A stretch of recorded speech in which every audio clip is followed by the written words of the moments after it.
Alright mga boss, kumusta po kayong lahat? And again, welcome po sa Cars Journal. Ngayon mga bossing, meron tayo ditong Raider na carb type. Ito yung second generation. Ito nga pala, tinanggal ko yung mga flarings.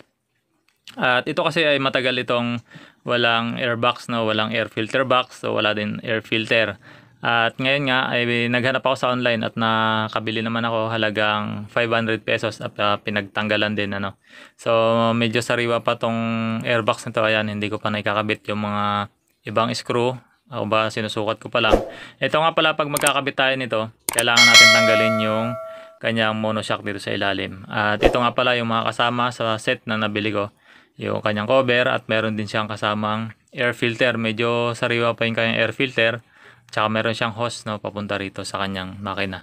Pero yun nga lang, yung dito sa may dugtungan ng karburador, yung kanyang clip o yung kanyang hose clamp dyan ay hindi siya kasama, kaya bibili na lang ako ng hose clamp. Pero ang mabibili nating hose clamp ay malamang hindi na kagaya nung sa mga original. No? Basta may lock lang yun, yung sa may carb, okay naman. At ito naman yung itsura niya dito sa may left side.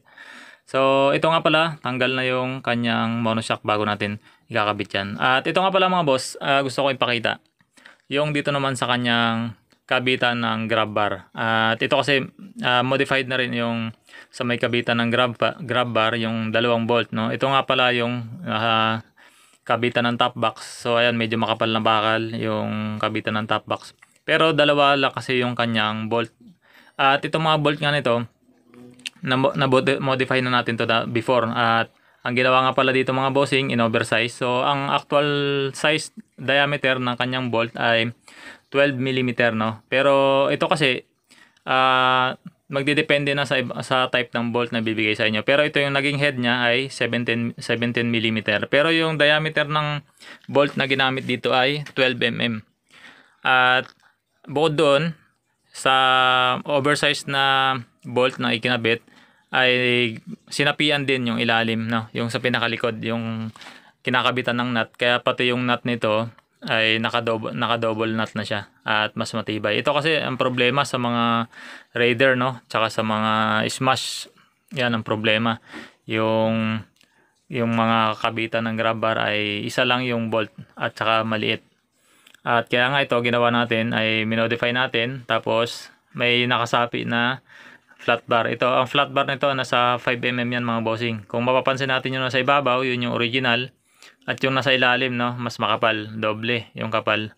At yung kanyang nut, naka double nut din yan.